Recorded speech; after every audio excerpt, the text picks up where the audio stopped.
पाकिस्तान दुनिया भर में आतंकवादियों के लिए एक शरण स्थल के रूप में पहचान बना चुका है। यहां अंतर्राष्ट्रीय स्तर पर प्रतिबंधित आतंकवादी सजा पाने से बचे रहते हैं। इसके अलावा पाकिस्तान ने इस मुद्दे पर विश्व और फाइनेंशियल एक्शन टास्क फोर्स जैसे अंतर्राष्ट्रीय मंचों को जानबूझकर गुमराह करने के लिए भी जाना जाता है। साजिद मीर का मामला, जिसमें इस आतंकवादी को पाकिस्तान ने मृत घोषित कर दिया था और फिर अंतर्राष्ट्रीय दबाव के परिणाम स्वरूप वो जीवित पाया गया, इसका सबसे स्पष्ट उदाहरण है। यह स्वाभाविक है कि पहलगाम में हुए इस हमले से जम्मू और कश्मीर के साथ साथ भारत के अन्य भागों में भी आक्रोश देखा गया। हमलों के बाद भारत सरकार ने स्वाभाविक रूप से पाकिस्तान के साथ संबंधों को लेकर कुछ कदम उठाए। आप सभी उन निर्णयों से अवगत हैं जिसकी घोषणा 23 अप्रैल को की गई थी। तथापि यह आवश्यक समझा गया कि 22 अप्रैल के हमले के अपराधियों और उनके योजनाकारों को न्याय के कटघरे में लाया जाए। हमलों के एक पखवाड़े के बाद भी पाकिस्तान द्वारा अपने क्षेत्र या अपने नियंत्रण वाले क्षेत्रों में आतंकवादियों की इंफ्रास्ट्रक्चर के विरुद्ध कार्रवाई करने के लिए कोई स्पष्ट कदम नहीं उठाया गया है। उल्टे वो इनकार करने और आरोप लगाने में ही लिप्त रहा है। पाकिस्तान आधारित आतंकवादी मॉड्यूल्स पर हमारी खुफिया निगरानी ने संकेत दिया है कि भारत के विरुद्ध आगे भी हमले हो सकते हैं। अतः इनको रोकना और इनसे निपटना दोनों को बेहद आवश्यक समझा गया।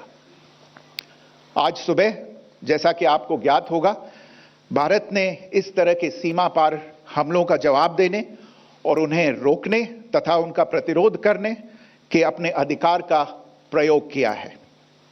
यह कार्यवाही नपीतुली, नॉन एस्केलेटरी, आनुपातिक और जिम्मेदारीपूर्ण है। यह आतंकवाद की इंफ्रास्ट्रक्चर को समाप्त करने और भारत में भेजे जाने वाले संभावित आतंकवादियों को अक्षम बनाने पर केंद्रित है।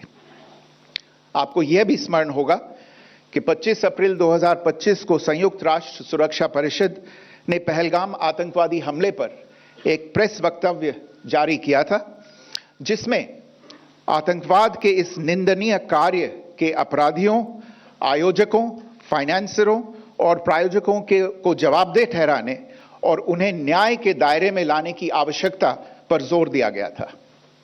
भारत की आज की इस कार्रवाई को इसी संदर्भ में देखा जाना चाहिए। Good morning. Thank you all for joining this briefing.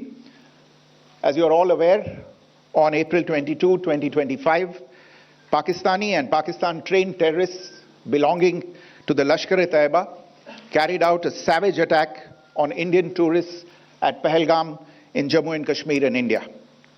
They murdered 26 people, including one national of Nepal, causing the largest number of civilian casualties in a terrorist attack in India since the 26 November 2008 attacks in Mumbai.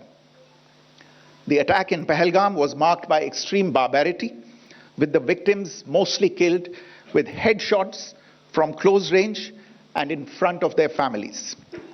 Family members were deliberately traumatized through the manner of the killing, accompanied by the exhortation that they should take back the message.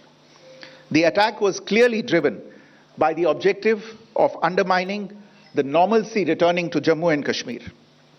In particular, it was designed to impact the mainstay of the economy, tourism, with a record 23 million tourists visiting the valley last year. The calculation presumably was that harming growth and development in the Union territory would help keep it backward and create fertile ground for continued cross-border terrorism from Pakistan. The manner of the attack was also driven by an objective of provoking communal discord, both in Jammu and Kashmir and the rest of the nation. It is to the credit of the government, जिसके लिखित और स्पष्ट दस्तावेज उपलब्ध हैं। पाकिस्तान दुनिया भर में आतंकवादियों के लिए एक शरण स्थल के रूप में पहचान बना चुका है। यहां अंतर्राष्ट्रीय स्तर पर प्रतिबंधित आतंकवाद, जिसके लिखित और स्पष्ट दस्तावेज उपलब्ध हैं। पाकिस्तान दुनिया भर में आतंकवादियों के लिए एक शरण स्थल के रूप में पहचान बना चुका है। यहां अंतर्राष्ट्रीय स्तर पर प्रतिबंधित आतंकवाद जिसके लिखित और स्पष्ट दस्तावेज उपलब्ध हैं। पाकिस्तान दुनिया भर में आतंकवादियों के लिए एक शरण स्थल के रूप में पहचान बना चुका है। यहां अंतर्राष्ट्रीय स्तर पर प्रतिबंधित आतंकवाद। नमस्कार।